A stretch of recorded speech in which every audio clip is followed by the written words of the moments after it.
ദുബായിൽ നടക്കുന്ന രണ്ടാമത് അന്താരാഷ്ട്ര ആയുഷ് സമ്മേളനത്തിനും പ്രദർശനമേളയ്ക്കുമുള്ള ഒരുക്കങ്ങൾ പൂർത്തിയായി. ഈ മാസം 13 മുതൽ 15 വരെ ദുബായ് വേൾഡ് ട്രേഡ് സെന്ററിലാണ് പരിപാടി നടക്കുന്നത്.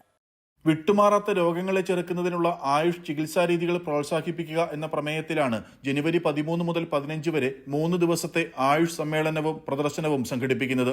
ഇന്ത്യ ഗവൺമെന്റിന്റെ ആയുഷ് മന്ത്രാലയത്തിന്റെ പിന്തുണയോടെ സയൻസ് ഇന്ത്യ ഫോറവും വേൾഡ് ആയുർവേദ ഫൗണ്ടേഷനും സംയുക്തമായാണ് പരിപാടി നടത്തുന്നത്.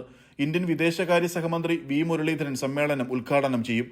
ആയുഷ് സഹമന്ത്രി ഡോക്ടർ മുഞ്ച്പാറ മഹേന്ദ്രഭായ് കാലുഭായ്, യുഎയിലെ ഇന്ത്യൻ അംബാസഡർ സഞ്ജയ് സുധീർ, ദുബായിലെ Indian consul general Satish Kumar Sivan എന്നിവർ ചടങ്ങിൽ പങ്കെടുക്കും. 30-ലേറെ രാജ്യങ്ങളിൽ നിന്നുള്ള ആയുഷ് പ്രാക്ടീഷണർമാർ, നയരൂപകർത്താക്കൾ, വ്യവസായികൾ, ഗവേഷകർ, വിദ്യാർത്ഥികൾ എന്നിവർ മേളയിലെത്തും. 100-ലേറെ പ്രദർശകർ പങ്കെടുക്കുന്ന പ്രത്യേക എക്സിബിഷനും സമ്മേളനത്തിന്റെ ഭാഗമായി നടക്കും. പ്രദർശനം 3 ദിവസങ്ങളിലും പൊതുജനങ്ങൾക്ക് സൗജന്യമായി കാണാനുള്ള അവസരമുണ്ട്. ആയുഷ് സംവിധാനങ്ങളെക്കുറിച്ച് പൊതുജന അവബോധം സൃഷ്ടിക്കുന്നതിനായി 3 ദിവസവും വൈകുന്നേരങ്ങളിൽ ബോധവൽക്കരണ പരിപാടികളും ഉണ്ടാകും.